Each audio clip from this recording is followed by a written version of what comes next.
মুখ্যমন্ত্ৰী ডক্টৰ হিমন্ত বিশ্ব শৰ্মা নেতৃত্বাধীন বিজেপি চৰকাৰে লোৱা ড্ৰাগছ বিৰোধী পদক্ষেপক আদৰণি জনাইছে জুবিন গাৰ্গে।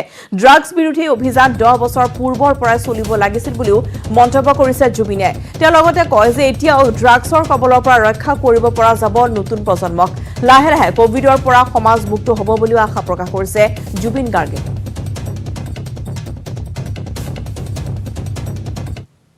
ড্ৰাগছৰ অকল এতিয়া বুলি নহয়, এইটো মই প্ৰায় 10-12 বছৰ ধৰি মই বিভিন্ন জেগাৰ পৰা শুনি থাকোঁ, খবৰ পাই থাকোঁ যে অসমৰ মাজেদি ড্ৰাগছ পাৰ হৈ যায় আৰু বিভিন্ন জেগাত মই দেখিছোঁ ল'ৰা ছোৱালীক ড্ৰাগছৰ কবলত পৰা ল'ৰা ছোৱালীকো দেখিছোঁ, লগ পাইছোঁ।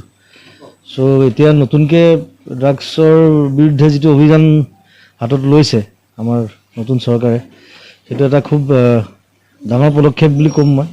আৰু সেইটো আচলতে 10 বছৰ আগতেই হোৱা উচিত আছিল, 10-12 বছৰ আগতে হ'লেও এতিয়া আৰম্ভ হৈছে। আৰু মই ভাবোঁ যে ইয়াৰ দ্বাৰা আমি বহুত পৰিমাণে ড্ৰাগছ আমি নিৰ্মূল কৰিব পাৰিম অসমৰ পৰা, আৰু আমাৰ ল'ৰা ছোৱালীক বচাব পাৰিম, নতুন প্ৰজন্মক ড্ৰাগছৰ পৰা। সেইটো সদায় আমাৰ সেই যুদ্ধ অভিগত থাকিব। ধুবুৰী, বঙাইগাঁও আৰু চিৰাং জিলাৰ বিভিন্ন গাঁৱত এতিয়া ক'লা মানুহৰ আতংকই নিদ্ৰা হৰিছে ৰাইজৰ। ক'লা মানুহৰ পৰা ৰক্ষা পাবলৈ গাঁওবাসীয়ে জাঠি জোং লৈ কটাবলগীয়া হৈছে উজাগৰি নিশা। ইয়াতে লাঠি লৈ ডিউটি কৰি আছোঁ, মানে শুনিছোঁ ক'লা মানুহ ওলাইছে। ব্লেকমেনৰ আতংক, ক'লা মানুহ ওলাইছে, ক'লা মানুহবিলাকে আহি ক'লা মানুহৰ আতংক, হাতীয়া লৈ আহি কাটে, মাৰে। ক'লা মানুহৰ আতংকত দিন কটাইছে নামনি অসমৰ কেইবাখনো জিলাৰ লোকে। ধন সম্পত্তি লৈ যায়, এনেকুৱা শুনিছোঁ।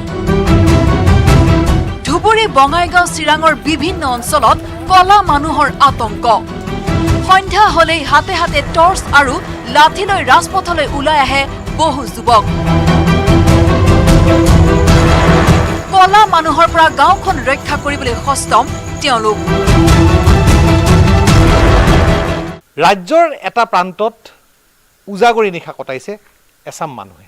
কাৰণ এই অঞ্চলত বিগত প্ৰায় 1.5-2 মাহৰ ভিতৰত 4টাকৈ ডকাইতিৰ কাণ্ড আৰু কেইটামান হত্যাৰ কাণ্ড সংঘটিত হৈছিল। বিগত 2 মাহত কেইবাটাও দুষ্কাৰ্যই আতংকিত কৰি তুলিছে ধুবুৰী জিলাৰ বিলাসীপাৰা মহকুমা অঞ্চলটোক। বিগত কেইটামান দিনত কোনোবা দুষ্ট চক্ৰই ক'লা মানুহৰ উৰা বাতৰি বিয়পাই দি অধিক আতংকিত কৰিছে স্থানীয় ৰাইজক। কেৱল উৰা বাতৰি বিলাসীপাৰাতে সীমাবদ্ধ নাথাকি আন আন অঞ্চলত বিয়পিবলৈ আৰম্ভ কৰাত অধিক সচেতন হৈ পৰিছে আৰক্ষী। ফলত ৰাইজে নিশা আৰক্ষী আৰু ভিডিপিৰ সহায়ত পহৰা দিছে নিজ নিজ অঞ্চলত।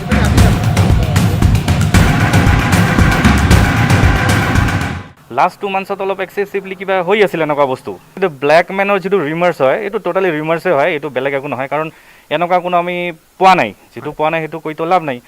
চ' ব্লেকমেন সেইটো টোটেলি ৰিমাৰ্ছে হয়। বাকী এনে চুৰি চামাটা সৰু হাৰত হৈ আছে। উৰা বাতৰিৰ বিৰুদ্ধে কঠোৰ ব্যৱস্থা গ্ৰহণ কৰিছে ধুবুৰী আৰক্ষীয়ে। ব্লেকমেন ওলাইছে বুলি কোৱাটো এটা একেবাৰে ভুৱা এটা প্ৰচাৰ চলিছে, যিটো ৰিউমাৰ চলিছে। যি ভিডিপি আছে, ভিডিপিৰ প্ৰেচিডেণ্ট ছেক্ৰেটাৰী আৰু মেম্বাৰসকলে যথেষ্ট ইয়াতে আগভাগ লৈছে। তেওঁলোকে নিজে ৰাইজক সচেতন কৰিবলৈ চেষ্টা কৰিছে, কাৰণ ভিডিপিসকলে গাঁৱৰ প্ৰতিঘৰ মানুহৰ লগত তেওঁলোকৰ ভাল। ধুবুৰীৰ লগতে বঙাইগাঁও আৰু চিৰাঙৰ বহু অঞ্চলতো ক'লা মানুহৰ আতংকত গাঁওবাসীৰ সুৰক্ষাৰ বাবে গাঁৱে গাঁৱে নিশা পহৰা দিছে। আতংকিত গাঁওবাসীয়ে নিজ গাঁৱৰ ভিতৰত অচিনাকি লোকৰ প্ৰৱেশ নিষিদ্ধ ঘোষণা কৰিছে। গাঁওসমূহত সক্ৰিয় হৈ পৰিছে গাঁওৰক্ষী বাহিনী। ক'লা মানুহ ক'ত ওলাইছে মানে বহু বেলেগ গাঁৱত ওলাইছে, যেনিবা আমাৰ গাঁৱত ওলোৱা নাই। সকলো গাঁৱতে এনেকুৱা ধৰণৰ মানে ক'লা পিন্ধা মানুহ আহে, ক'লা কাপোৰ পিন্ধি বা ওচৰ লৈ আহে, খুৰপি এনেকুৱা ডেকা ঠেকাৰ কেনেকুৱা লৈ আহে। সেইকাৰণে আমিও মানে আমাৰ ওচৰে পাঁজৰে গাঁওবিলাকৰ ডিউটি দিয়ে। ক'লা মানুহ ঘৰে ঘৰে আহে, তাৰপাছত মাৰপিটো কৰে, খুৰকি ছবি লৈ আহে। ধুবুৰীৰ পৰা জ্যোতিৰ্ময় চক্ৰৱৰ্তী আৰু বঙাইগাঁৱৰ পৰা উপানন্দ শৰ্মাৰ report, news 18 Assam North east.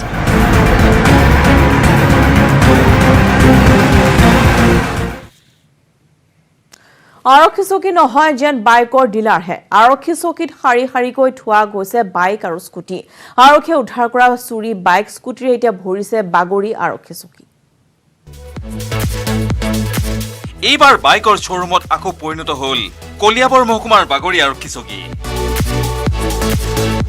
শুকুৰবাৰে মাস্ক আৰু হেলমেট পৰিধান নকৰা বাইক স্কুটি আৰোহীক জৰিমনা বিহে বাগৰি আৰক্ষীয়ে কোভিড প্ৰটকল ভংগ কৰা আৰু হেলমেট পৰিধান নকৰা বাইক স্কুটি চলোৱা লোকৰ বিৰুদ্ধে কঠোৰ হৈ পৰিছে কলিয়াবৰ মহকুমাৰ বাগৰি আৰক্ষী আৰু সেইবাবেই এইদৰে ৰাজপথত অভিযান চলাই জব্দ কৰে বহু বাইক জব্দ কৰা মটৰচাইকেলসমূহ আৰক্ষী চকীলৈ লৈ অনাৰ পিছতেই এইদৰে বাইকৰ শ্বৰুম সদৃশ হৈ পৰে আৰক্ষী চকীটো কাজিৰঙাৰ পৰা Bitupan Bora news 18 Assam North east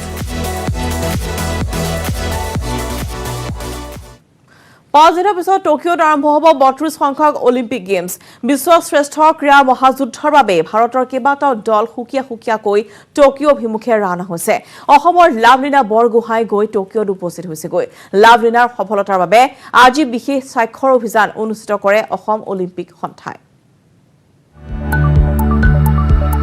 Tokyo Olympic 23 জুলাইৰ পৰা 8 আগষ্টলৈ জাপানৰ ৰাজধানী চহৰ টকিঅত অনুষ্ঠিত হ'ব greatest sports show' on earth Olympic games Olympic গেমছৰ বাবে ভাৰতৰ কেইবাটাও দল সুকীয়াকৈ ৰাওনা হৈছে টকিঅ অভিমুখে টকিঅত উপস্থিত হৈছে বাক্সাৰ লাভলীনা বৰগোহাঁই টকিঅৰ পৰা স্বৰ্ণ পদক কঢ়িয়াই আনক লাভলীনাই অসমৰ বক্সাৰগৰাকীৰ সফলতা কামনাৰে শনিবাৰে অসম অলিম্পিক সন্থাই আয়োজন কৰে বিশেষ অনুষ্ঠানৰ লগতে স্বাক্ষৰ অভিযান অনুষ্ঠানটোত উপস্থিত আছিল এভাৰেষ্টাৰ আনছু জামছেনপা আন্তঃৰাষ্ট্ৰীয় খেলুৱৈ মিঠু বৰুৱা কল্পনা চৌধুৰী আৰু Tania Choudhury She is the first Assamese junior Olympic participate kori ase and I really hope that I amar prothom Olympic অসমৰ কাৰণে আনে and not just that গোটেই Indian contingent কাৰণে I wish that the Indian team does amazing.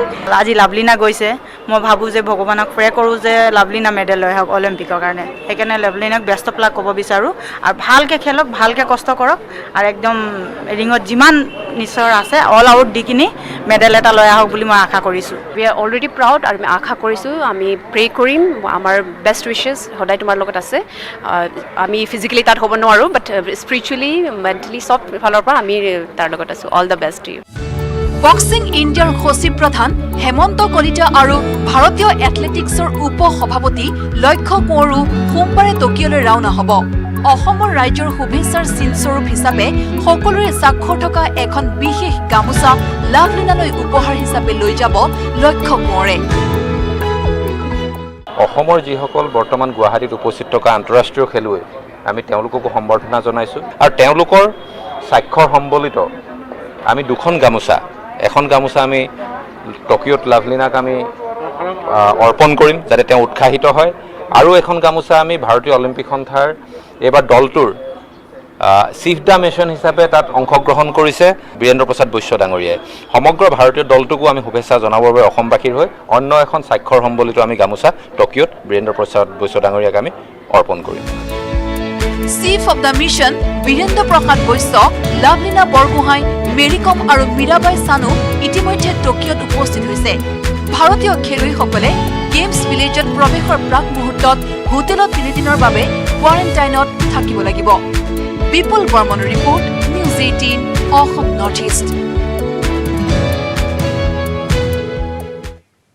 খবৰ যাম prime time 18 সময় হৈছে আনএটি বিৰতি স্ট্ৰং মানে জানেনে মাইথন স্ট্ৰং মানে মাইথন নিৰ্মাণৰ মানদণ্ড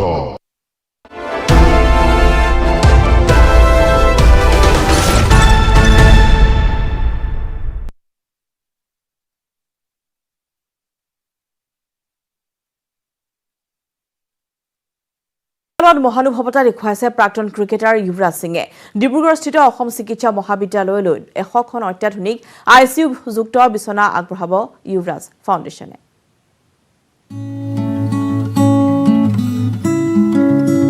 প্ৰাক্তন ক্ৰিকেটাৰ যুৱৰাজ সিঙৰ মহানুভৱতা যুৱৰাজ ফাউণ্ডেশ্যনৰ অসম চিকিৎসা মহাবিদ্যালয়লৈ 100খন অত্যাধুনিক ICU বিছনা। অসম চিকিৎসা মহাবিদ্যালয়তে শিশুৰ বাবে স্থাপন কৰা হ'ব 100খন ICU বিছনা। ভাৰতীয় ক্ৰিকেট দলৰ প্ৰাক্তন ক্ৰিকেটাৰ যুৱৰাজ সিঙৰ দ্বাৰা গঠিত বেচৰকাৰী স্বেচ্ছাসেৱী সংগঠন যুৱৰাজ ফাউণ্ডেশ্যনে অসম চিকিৎসা মহাবিদ্যালয়ক প্ৰদান কৰিব শিশুৰ বাবে 100খন অত্যাধুনিক ICU বিছনা। কোভিড মহামাৰীৰ তৃতীয় ঢৌত শিশুসকল অধিক সংক্ৰমিত হ'ব বুলি আশংকা কৰাৰ সময়তে শিশুৰ বাবে ICU বিছনাই সুখবৰ কঢ়িয়াই আনিছে। যুৱৰাজ সিং ফাউণ্ডেশ্যনৰ পৰা যে তেওঁলোকে সমগ্ৰ ভাৰতবৰ্ষতে প্ৰায় 1000খন শিশুৰ কাৰণে কোভিডৰ ৰোগত চিকিৎসাৰ কাৰণে তেওঁলোকে যোগান ধৰিব। এই যুৱৰাজ সিং ফাউণ্ডেশ্যনটো মূলতঃ শিশু কেঞ্চাৰৰ ওপৰত তেওঁলোকে সাহায্য প্ৰদান কৰি আহিছে আৰু আগৰ পৰাই তেওঁলোকে এইটো কৰি আহিছে। কিন্তু এইবাৰ কোভিড অতিমাৰীলৈ লক্ষ্য ৰাখি তেওঁলোকে কোভিডৰ ওপৰতো সাহায্য আগবঢ়াবলৈ আগবাঢ়ি আহিছে। বৰ্তমান কোভিড সংক্ৰমিত শিশুৰ বাবে ICU ব্যৱহাৰ কৰা হ'ব যদিও যুৱৰাজ ফাউণ্ডেশ্যনে বিছনাসমূহ কৰ্কট ৰোগত আক্ৰান্ত শিশুৰ বাবে ব্যৱহাৰ কৰিব লাগিব বুলি এক বুজাবুজিৰ চুক্তি কৰিছে। আৰু তেওঁলোকে মোলৈ ফোন কৰিলে যে আপোনালোকক আমি 100খন বিছনা দিম, তাৰ ভিতৰত সম্পূৰ্ণৰূপে ভেণ্টিলেটৰ সজ্জিত 20খন ICU বেড আৰু বাকীখিনি অক্সিজেনেটেড বেড আমি কৰি দিম। আৰু যদি অতিমাৰীটো ঈশ্বৰৰ কৃপাত নাইকিয়া হৈ যায় তেতিয়া এই যিখিনি আমাৰ আন্তঃগাঁথনি উন্নতি হ'ব সেইখিনি শিশুৰ কেঞ্চাৰ ৰোগী শিশুসকলৰ কাৰণে যাতে ব্যৱহাৰ হয়, সেই মহান উদ্দেশ্য আগত ৰাখিয়ে তেওঁলোকে এইখিনি কৰিবৰ কাৰণে আগবাঢ়ি আহিছে। উল্লেখযোগ্য যে যুৱৰাজ ফাউণ্ডেশ্যনে গুৱাহাটী চিকিৎসা মহাবিদ্যালয় হাস্পতালত 50খন, শ্বিলং চিকিৎসা মহাবিদ্যালয় হাস্পতালতো 50খন ICU বিছনা প্ৰদান কৰিব। ডিব্ৰুগড়ৰ অসম চিকিৎসা মহাবিদ্যালয় হাস্পতালত প্ৰথমে 50খন আৰু পৰৱৰ্তী সময়ত 50খন ICU বিছনা প্ৰেৰণ কৰিব। ডিব্ৰুগড়ৰ পৰা Rishikesh Baruah, news 18 Assam North East. কোভিড-19ৰ বিৰুদ্ধে সুৰক্ষা কৱচ অথবা টীকা নল'ব, বহু ভয়াৱহ হ'ব পাৰে। এনে কৰি কৰি একাংশ লোকে আপোনজনকে হেৰুৱাই পেলাইছে। তাৰ পিছতহে টীকাৰ প্ৰয়োজনীয়তা অনুধাৱন কৰিব পাৰিছে। কোভিড-19 টীকাকৰণক লৈ নেটৱৰ্ক 18 আৰু ফেডাৰেল বেংকৰ সজাগতা অভিযান সঞ্জীৱনী জীৱনৰ খোৰাক। আমি কৰ্ণাটকৰ দক্ষিণ কন্নড়ৰ প্ৰত্যন্ত গাঁৱত খবৰ কৰিলো। তাতে এনেকুৱা এটা পৰিয়াল বিচাৰি পালো আৰু সেই পৰিয়ালটোৱেনো কি কৰিলে চাওঁহক আমাৰ এই প্ৰতিবেদনত।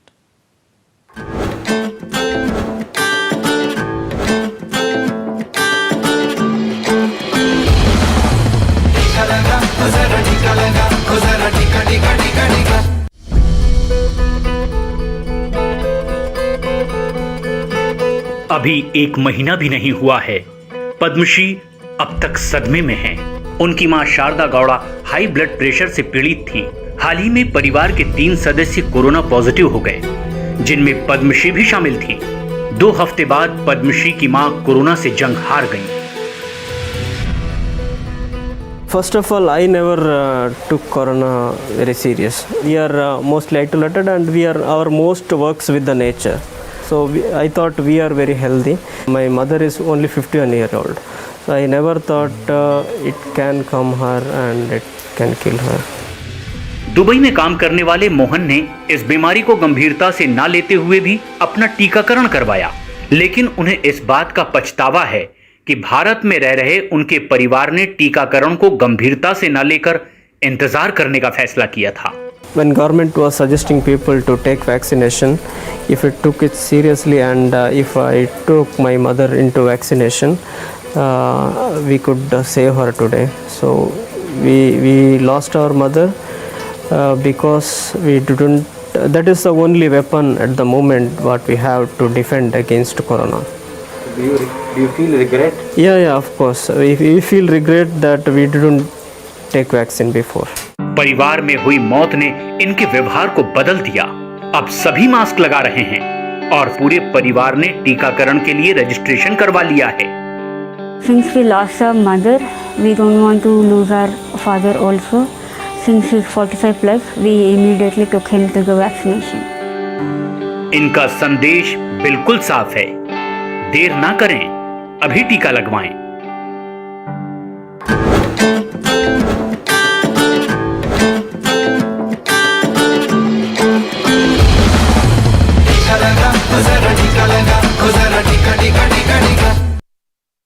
স্ট্রং মানে জানেনে মাইথান স্ট্রং মানে মাইথান নিৰ্মাণৰ মানদণ্ড।